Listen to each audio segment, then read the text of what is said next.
तो का हाल बा भाई लोग। तो भाई लोग आज भी हम फिर से रोस्ट करे वाला बानी भोजपुरी गाना के बारे में। वीडियो काफी मजेदार है, गानफार भइल बात। वीडियो को शुरू से लास्ट तक देखिए लोग। एक के बाद कहल चाहे हेडफोन चाहे एयरफोन नहीं लगुले तो लगा लिया लोग। तो बिना कौन 3-5 छाट के न स्टार्ट कर जाए बकचोदी।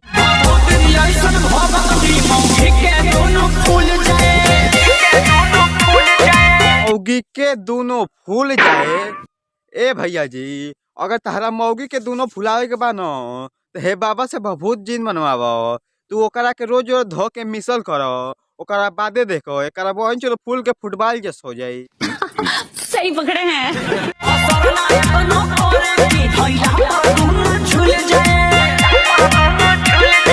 भैला पर दोनों झूल जाए। अरे सरवा तोरा के अबे न कहनी हो कि ओकरा के धो धो के मिसल कर, मिसल के से सरवा फूलू जाई आ झूलू जाई। ये दादा रे दादा सच में पिट्ठू भैया तू भौजी के मुँहे में का कर हथियार डाल के। हम तो कहता नहीं कि भौजी के गणिया में हथियार डाल के गोली मार दो।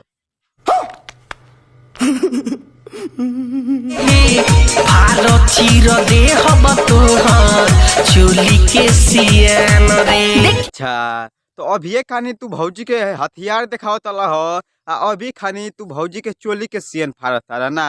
आ गलती से ही बतिया भौजी के भैया चाहे भौजी के बपवा सुन लेला न तो हर पेंटवा फाड़ के तहर गणिया मार ली।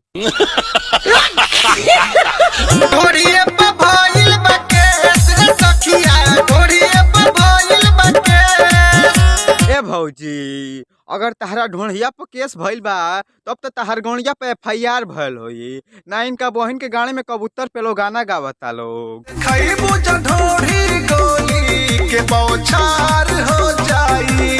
अच्छा अगर भौजी अपन ढोढ़ी दिखाई तो गोली के बौछार हो जाई। आ गलती से भौजी अपन अगला सामानवा दिखा दी तब तो सरवा बोम आ गोला चले लगी। बात तो सही है। दौड़ा का भइले भौजी तहरा पिछवा से कोनो अंगुरिया देलस का ना तू आह काहे करतारू।